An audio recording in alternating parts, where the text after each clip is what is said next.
নামাজ অনুষ্ঠিত করলাম। মেহরবানি করে আল্লাহ তাকে মাফ করে দিও। আল্লাহ সারা দেশে অনেক শিক্ষক শিক্ষিকা ইন্তেকাল করেছে। মেহরবানি করে সবাইকে তুমি ক্ষমা করে দিও। আল্লাহ আজকের অনুষ্ঠানটাকে তুমি কবুল করে দিও। আমরা তোমার কাছে দোয়া করি। আমাদের এই বাচ্চারা করে দিও। আল্লাহ তোমার কাছে দোয়া করে এখানে তুমি আজকের পছন্দ করো। আমাদের জীবনে তোমার কাছে দোয়া করে দিও। সাথী ভাই যিনি দীর্ঘদিন আমাদের সাথে এমপিওর দাবিতে এই প্রেস ক্লাবের সামনে রাজপথে ছিলেন, এবারও তার আসার কথা ছিল। আমরা দীর্ঘদিন অসুস্থ ছিলেন, আমাদের বক্ষবেদী হাসপাতালে গত 27 তারিখে উনি ইন্তেকাল করেছেন।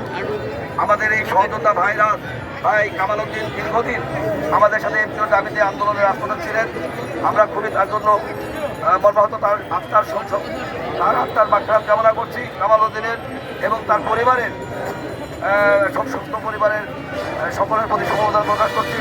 এবং সরকারকে বলবো আজকে আমাদের 7 জন এ পর্যন্ত 7 জন শিক্ষক ভাইয়েরা এই রাজপথে আন্দোলন করতে গিয়ে এমপিও না পেয়ে তারা মারা গিয়েছে, ইন্তেকাল করেছে।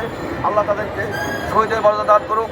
আর পাশাপাশি আমরা সরকার বাহাদুরকে বলতে চাই, মাননীয় প্রধান উপদেষ্টা এবং শিক্ষা উপদেষ্টা মহোদয় সংস্কৃতি সকলকে, আমরা রাস্তায় থাকতে চাই না। আমাদের এই অধিকার আমরা 15, 20, 25, 30 বছর পর্যন্ত একটা প্রতিষ্ঠান অবৈতনিক থাকতে পারে না।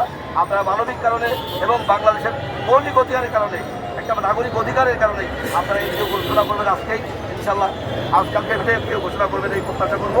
এবং আমাদের র্যালিটা একদম মৌন শক্তি, কোনো স্লোগান হবে না। আমরা নীরবে আমরা এতে পল্টন মোড় থেকে আমরা ফিরে আসবো। সকলকে ধন্যবাদ।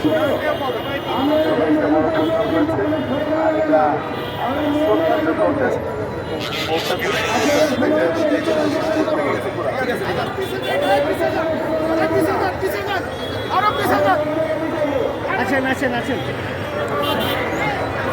হ্যাঁ হ্যাঁ